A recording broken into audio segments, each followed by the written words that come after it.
Баршаңызға сәлем. Бүгін біз сіздермен жыл бойы аңсап күтетін наурыз көже дайындайтын боламыз. Наурыз көже әр аймақта әртүрлі пісіреді. Бұл рецепт біздің үйдің рецептімен дайындалатын наурыз көже. Наурыз көжеге керекті заттар: ет, қазы, лапша, қолдан кессеңіз де болады лапшаны, сүт, бөлек 2 литр сүт тағы керек болады. Ловия, бидай, сөк, сары жүгері, мәш, құрт, ақ жүгері және мейіз. Ыдыстарымызға ақ жүгері, бидай, сары жүгеріні салып, үстіне қайнаған суды құйып, 3 сағатқа бұқтырып қоямыз. Болмаса, басқа ыдысқа салып, қайнатып алсаңыздар да болады. Қайнап жатқан етіміздің көбігін аламыз. Бәрін жақсылап аламыз. Каналымызға жазылып, қоңыраушаны басып кетіңіздер. 2 сағаттан кейін ловияны саламыз.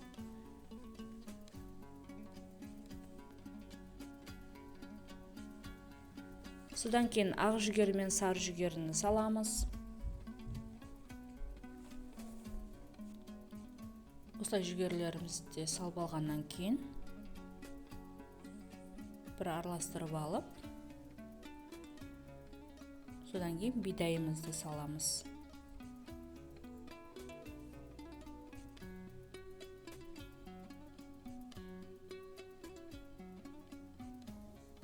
Сосын мәшімізді салып алдық.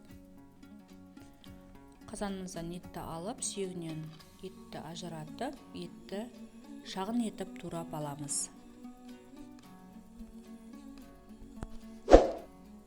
Каналыма тіркеліп, қоңыраушаны басып қойыңыздар. Аптасына 3 рет жаңа видео шығып тұрады.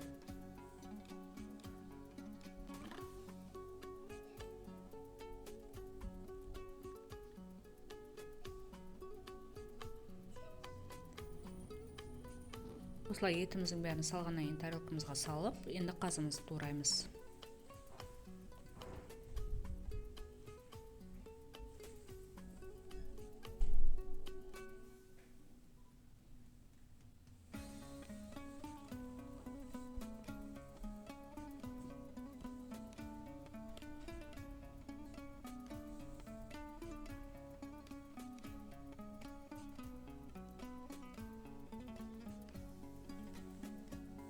Осылай етіміздің бәрін турап алдық. Енді құртымызды тураймыз.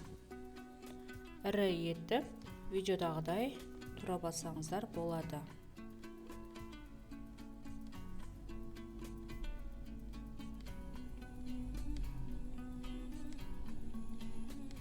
Енді туралған еттерімізді саламыз.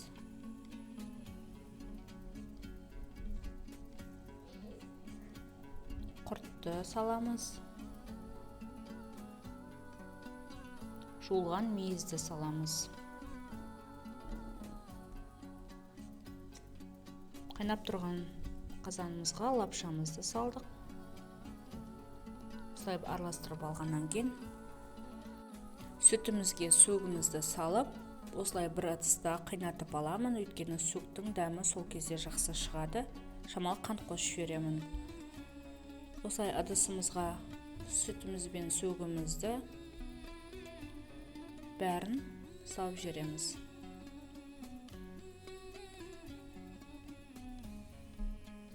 Екі литр сүтімізді қайнап атқан қазанымызға құямыз.